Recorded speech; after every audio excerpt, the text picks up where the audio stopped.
Chambre 13, un film de André Hugon et de Pierre José, avec dans la distribution Jocelyne Gaël, Milly Matisse, Jules Berry, Robert Le Vigan, River Cadet, Francine Aide et le jeune Paul Bouton. Le sujet. Une troupe de cinéma tourne un film à Marseille. La production ayant besoin d'un enfant engage le jeune Paul Bouton, un petit vagabond, qui amène avec lui son ami le clochard Jules Berry. Une baronne et la vedette du film, c'est-à-dire Jocelyne Gaël, ont leurs bijoux volés. Un détective, Francine Aide, est engagé. Le jeune Paul Bouton est soupçonné, mais avec l'aide de Jules Berry, les voleurs sont enfin démasqués. Notre avis.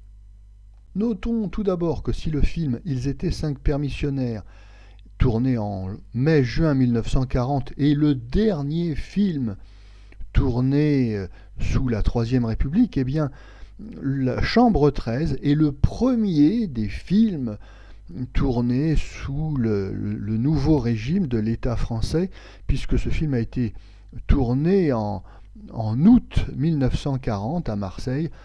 Oui, le film La fille du puisatier étant un petit peu à part, puisqu'il avait été commencé avant l'armistice et terminé après. Ces précisions étant apportées, on peut dire que ce film La Chambre 13 est intéressant à plus d'un titre.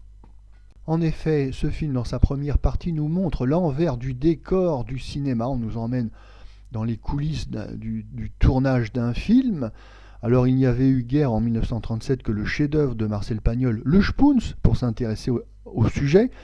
Alors, si Le Spoons est un chef-d'œuvre et si Chambre 13 n'est qu'un modeste film, il n'en demeure pas moins que ce sujet des coulisses du cinéma est intéressant et traité avec une certaine ironie plaisante pour le spectateur. C'est ainsi qu'on apprend que les techniciens aiment mieux tourner en extérieur qu'en studio, car lorsque le soleil se couche, la journée de travail est terminée, ce qui n'est pas le cas du tournage en studio. De même, on a un certain nombre de clins d'œil au monde du cinéma, on a un plan qui nous filme l'entrée des studios Marcel Pagnol. Par ailleurs, le film qui est tourné ou qui est censé être tourné n'est pas sans nous rappeler le film Les Trois Valses, un succès de 1939 avec Yvonne Printemps et Pierre Freinet. Plus sérieusement peut-être, le film nous montre avec une ironie mordante deux défauts du cinéma français, l'amateurisme et l'improvisation, défauts maintes fois dénoncés par François Vineuil à longueur d'articles. Au moindre problème, souvent dû à la négligence de l'équipe technique ou de son je m'en foutisme, eh bien, on va modifier le scénario jusqu'à l'absurde pour arriver à un résultat final médiocre et pitoyable.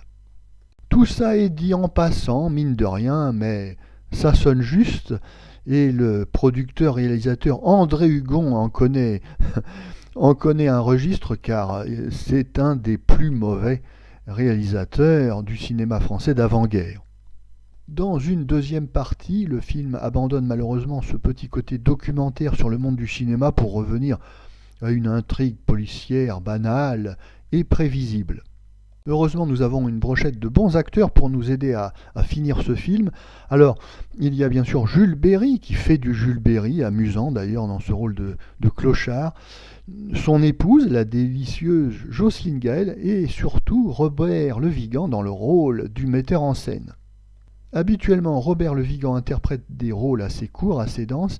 Ici, nous avons le plaisir de le voir longtemps à l'écran. Il a de longues scènes. Oui, c'est plaisant de le voir un petit peu en liberté, en roue libre. On apprend à mieux le connaître. Et puis, il y a une certaine jubilation chez Robert Le Vigan à interpréter ce metteur en scène qui fait du cinéma vite fait, mal fait, qui n'est pas, malheureusement, sans rappeler une certaine réalité du cinéma français de l'époque. Autre plaisir pour le spectateur dans la distribution, l'interprétation par Francine Aide du rôle du détective privé. Francine Aide n'est autre que le frère cadet de Fernandel, et pendant tout le film, nous avons droit à un numéro d'imitation de Fernandel par son frère, une sorte de doublure qui fait du Fernandel sans Fernandel. Alors au début, ça surprend, et puis après, ça fait sourire et ça amuse.